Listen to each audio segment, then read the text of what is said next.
Hello, this is Derek Fournier with the Plainsight Strategy Group, and we've got pillar number 3 in this set from episode 1, and we're going to be talking about communicating tirelessly. This comes into the T for teaching in the T suite that we're also going to be rolling out here in the first quarter. Communication is something that everyone talks about. Everyone understands how important communication is, or so they claim. They give it a lot of lip service, which is appropriate given the fact that it is called communication. What I want to talk about when I talk about communication is actually bidirectional communication. Not just a broadcast, but a broadcast and acknowledge and a response. I think too often in business, especially for leaders or managers, and I don't want to get into the nuances between those two, though I have clearly articulated before, I think that they are different, leaders and managers. When you're working with your team, do not think that it is sufficient simply to tell someone to do something. Right? I can't tell you how many times I've worked with someone who says, oh, well, I told John to go do this, and I never heard back from them. Now, there's culpability in that failure on both sides of this equation. One, good leaders follow up. Good managers follow up, right? You've got to follow up.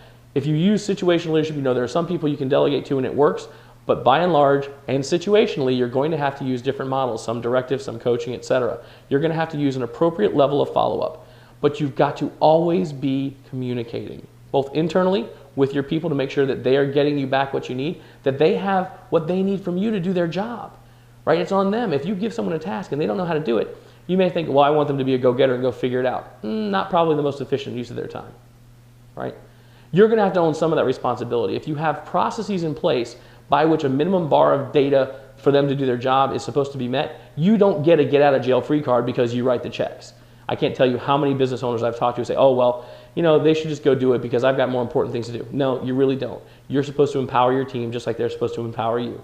You must communicate tirelessly, right? And that speaks directly to the talk coefficient or the talk angle of the T-suite.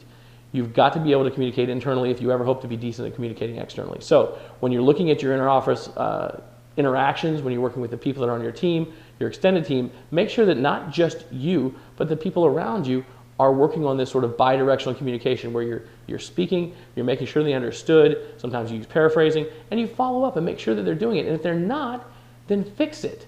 Do not let it fester. Do not let it get infected. And that's what happens too often. So communicate tirelessly and make sure that you're spreading that around your organization, because the more healthy you are with communication, the more efficient you will be and the more people will be able to work together.